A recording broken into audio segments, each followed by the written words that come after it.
Հետևումս ամպ կամ մառախուղ չէ, հերթական անգամ այրվում են ու Բարաշենի աղբանոցը։ Քաղաքապետարանից հայտնում են, որ հրդեհը բռնկվել է մոտ կեսգիշերին, մեծ մասն արդեն մարվել է, միայն ծուխն է մնացել։ Ծխի ծավալներն այնքան մեծ են, որ տեսանելի են անգամ քաղաքի մյուս ծայրամասերից։ Մանր հրդեհները չհաշված, այս թեման այս տարի մեր եթերում հայտնվել է արդեն երրորդ անգամ։ Սկզբից հուլիսին, ապա օգոստոսին, հիմա էլ աշնանը, հոկտեմբերին Երևանի ամենամեծ աղբանոցը էլի այրվում է։ Նախորդ հրդեհների հիմնական վարկածով մեղավորն արևն էր, ամռանը ճառագայթներն ավելի ուժեղ էին ու ապակու փոքր կտորն էլ բավարար էր հրդեհի բռնկման համար։ Հիմա քաղաքապետի խորհրդական Կամո Արեյանն իր վարկածն ունի, դիտավորություն։ 3 չէ առաջի օրը երեկոյան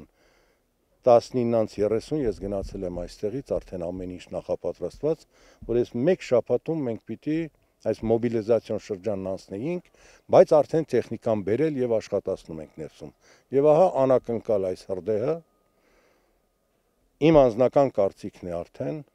որ այստեղ կա դիտավորություն։ Պահակակետ են ուզում դնել աղբանոցում, որ խնդիրը վերահսկելի լինի ու կողմնակի անձ մուտք չգործի աղբավայրի տարածք, ինչպես նաև հողով ծածկում են կուտակված աղբը։ Նոր հարթակ են ազատել, որ նոր աղբը այդտեղ լցնեն։ Չի օգնի, ասում է բնապահպան Ինգազ Արապյանը։ Պետք է խնդիրը հիմնովին լուծել, սկսած քաղաքային աղբամաններից մինչև աղբավայր հասցնելը։ Ինչ որ մի հատ տեղը օրինակ իզոլացվում է, չէ՞, բայց այնտեղ ամեն մի տեղ, այդ ամբողջ, այնտեղ 50 քանի հեկտար տարածք կա, այդ 50 քանի հեկտար ինքը այրվող վիճակում է, այսինքն հիմա չի այրվում, դանդաղ պրոցեսը սկսվում, դե պրոցեսը, չէ, հետո սկսում է այդ շղթան, սկզբից մետան է առաջացնում, հետո այդ մետանը սկսում է ինքնայարվել, հետո կողքի, որ արդեն ջերմաստիճանը բարձրանում է, սկսում արվել պլաստմասան, արդեն լրիվ ուրիշ վիճակ է, եւ այլն եւ այլն։ Այս գնալով, որ այդպես արվում է, այնտեղ ամբողջ այդ 50 հեկտար այս ռիսկերի տակ է։ Ըստ Զարաֆյանի, ամեն հրդեհի հետ պետք է զգուշացնել մարդկանց, որ դուռ լուսամուտ փակեն, տնից քիչ դուրս գան։ Առանց այն էլ Հայաստանը քաղցկեղի բարձր ցուցանիշ ունի,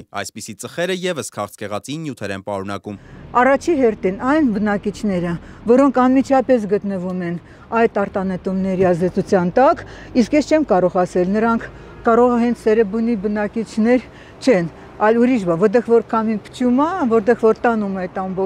այդ ամբողջ աղտոտվածոտ, այդ բնակիչները արդեն ռիսկի տակ են։ 1950-ականներից շահագործվող այս աղբանոցը Երևանում ամենամեծն է։ Փոխարինողն արդեն պետք է կառուցված լիներ։ Սկզբում մրցույթը չի հաջողվել, ավելի ուշ ծրագիրը չեղարկվել է։ Ըստ քաղաքապետի, եթե ինչ-որ ծրագիր 10 տարի չի իրականացվում, ուրեմն իրականացվող նախագիծ չէ։ Հիմա նոր աղբավայրի այլ ծրագիր կա։ Տիգրան Ավինյանը հանձնարարել է հնարավորինս արագ լուծել խնդիրը։ Հուլիսին այրման հերթական դեպքով քաղաքապետարանից Reopen-ին ասացին, մոտավորապես 2028 թվականին հնարավոր է նոր աղբանոց ունենանք, իսկ մինչ այդ անետացկերի մեր անելիքը